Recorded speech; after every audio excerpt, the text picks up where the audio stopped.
नमस्कार प्यारे बच्चों, कैसे हो आप सभी। आई थिंक सभी बहुत अच्छे होंगे, बहुत बेहतरीन और लाजवाब तरीके से डॉक्टर बनने के लिए अपना जी जान एक कर रखे होंगे और बहुत बेहतरीन प्रयास कर रहे होंगे।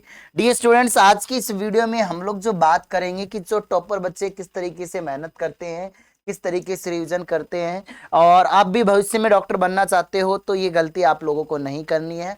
बहुत बेहतरीन और लाजवाब तरीके से आप सभी प्यारे बच्चों को मेहनत करनी है नीट 2026 के लिए। बिल्कुल बेसिक से हम हर एक चीज आप सभी को बताने वाले हैं। Let's start.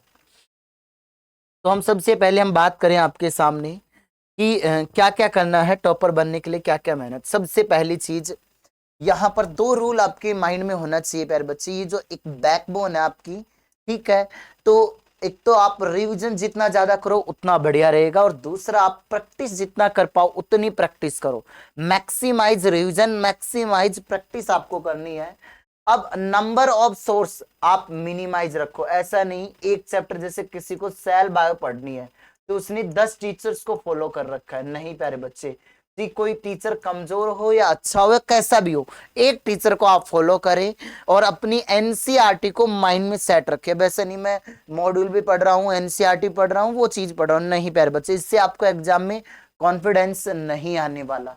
ठीक है, नंबर ऑफ सोर्स अगर आप ज्यादा करोगे तो सिलेक्शन की पॉसिबिलिटी बहुत कम हो जाएगी। नंबर ऑफ सोर्स कम होंगे, रिवीजन के चांसेस ज्यादा होंगे, सिलेक्शन की पॉसिबिलिटी। क्योंकि देखो, जब आप किसी टीचर्स के नोट्स उठा के देखते हो, मैंने कहा कि भाई आज एक ही मेरे पास ये नोट्स है और एक सिंगल टाइप के नोट्स है, मैं इसी को बार बार पढ़ रहा हूँ, इसी को बार बार रिवाइज कर रहा हूँ, इसी के अंदर देख रहा हूँ कि यही आपके एग्जाम के लायक है, तो उससे क्या होगी, आपकी पॉसिबिलिटी ज्यादा बढ़ जाएगी। लेकिन आप, यार मुझे तो आज इस सर का पढ़ना है, कल मुझे उस सर का पढ़ना है, कल उस सर का पढ़ना है, तो इस चक्कर में आप जो हो वो नहीं कर पाओगे डी स्टूडेंट्स। ठीक है, अब उसके बाद रिवीजन भाई, अगर हम क्या किस तरीके से, अभी तक देखो सबसे पहला एम होना चाहिए डिपेंडेंसी। मतलब को कोचिंग वाले आपके जनवरी में सिलेबस करवाएंगे, अगस्त में करवाएंगे, फरवरी में कराएंगे। आपको सिलेबस कंप्लीट करना है आपको अपने हिसाब से पहले, क्योंकि आजकल ऑनलाइन सोर्सेज भी बहुत है। किस तरीके से, जैसे हमने एक बार इसमें हमारे पास बैच है, जैसे ऑनलाइन वाला इंग्लिश मीडियम का ड्रीम बैच है और हिंदी मीडियम का आगाज बैच है। हमने इसमें एक बार रिकॉर्डेड कोर्स भी कंप्लीट करवा दिया है, अब लाइव बैच भी करवा दिया है, तो आप यहां से भी कर सकते हो। तो नंबर ऑफ जो पॉसिबिलिटी आपकी ज्यादा बढ़ जाएगी सिलेक्शन की। अब एक चीज ध्यान देना, सिलेबस कंप्लीट कर लिया, सिलेबस एक टीचर से ही कंप्लीट करना आपको। और सोर्स ऑफ रिवीजन क्या रखो, आपके क्लास नोट्स रखो, ठीक है, शॉर्ट नोट्स बनाओ जो आपके पीवाई को एनसीईआरटी बेस हो। प्लस में एक चीज और करनी है, न्यू चीज जो आपको करनी है मेरे प्यारे बच्चों, क्या करनी है सर बताओ। आपको एनसीईआरटी को फॉलो करना ब्लाइंडली। अब यहां पर हम आगे बात करते हैं थोड़ा सा और। फिजिक्स केमिस्ट्री किस तरीके से करनी, अब आपको फिजिक्स करनी है तो कंप्लीट फॉर्मूला बेस्ड क्वेश्चंस को आपको लगाने हैं। जो मल्टीपल टाइम जो क्वेश्चन से बार बार उनका रिवीजन कीजिएगा। प्लस में मल्टीपल जो टाइपिंग का, जो एक तरीके से मैं कह सकता हूँ match the following question, simple तरीके से मैं कहूँ तो मैच द फॉलोइंग क्वेश्चंस को आप ज्यादा से ज्यादा करो, तो ये भी आपको करना है। कंप्लीट कंसेप्ट आपको करने हैं, डेफिनेशंस थ्योरेटिकल आपको करना है। For each chapter 3 to 4 page short note जरूर बनाइए, और शॉर्ट ट्रिक्स शॉर्ट नोट सब आप अपने हाथों से बनाओगे तो लॉन्ग टाइम के लिए आपको याद रहेगी, मेमोराइज रहेगी। शॉर्ट नोट्स बायोलॉजी में एग्जांपल्स के बनाएं, साइंटिफिक नेम बनाएं, ट्रिक्स टू रिमेंबर एग्जांपल, और for each chapter 1-2 page short notes बनाएं, और फुल कवरेज एनसीईआरटी का करना आपको इंपॉर्टेंट लाइन। तो बायो तो वैसे भी आपका प्यारे बच्चे 50% रोल अदा करेगी। पता है, जब इसमें कॉन्फिडेंस रहता है तो फिजिक्स केमिस्ट्री को आप थोड़ा थोड़ा भी कवर करते जाओगे तो एग्जाम में फुल कॉन्फिडेंशियल रहोगे। अब शॉर्ट नोट्स फिजिकल केमिस्ट्री के कंप्लीट फॉर्मूला बेस बनाने हैं, वही मैच द फॉलोइंग क्वेश्चंस आपके सामने, complete concept, small definitions for each chapter 2 to 3 short notes, और शॉर्ट ट्रिक्स आपको कवर अप करनी है।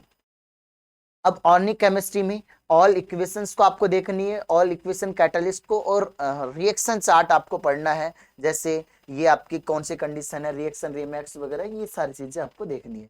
ठीक है, अब फिजिकल केमिस्ट्री में शॉर्ट ट्रिक्स जैसे ब्लॉक केमिस्ट्री की अपवाद जो है, एक्सेप्शंस, उसको देखना है। NCERT example, concept and formula, and for each chapter 2 to 3 page short notes आपको बनानी है।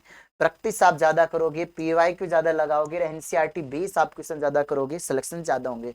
नंबर ऑफ सोर्स मैंने कहा आपके पास होने चाहिए, class notes, NCERT, self made short notes and previous years questions आपके अंदर होने चाहिए आपके पास। ठीक है, तो बस मैं इतना ही कहना चाहूंगा। लास्ट में एक मोटिवेशन लाइन आप लोगों के लिए, जो भी लाडले बच्चे हैं।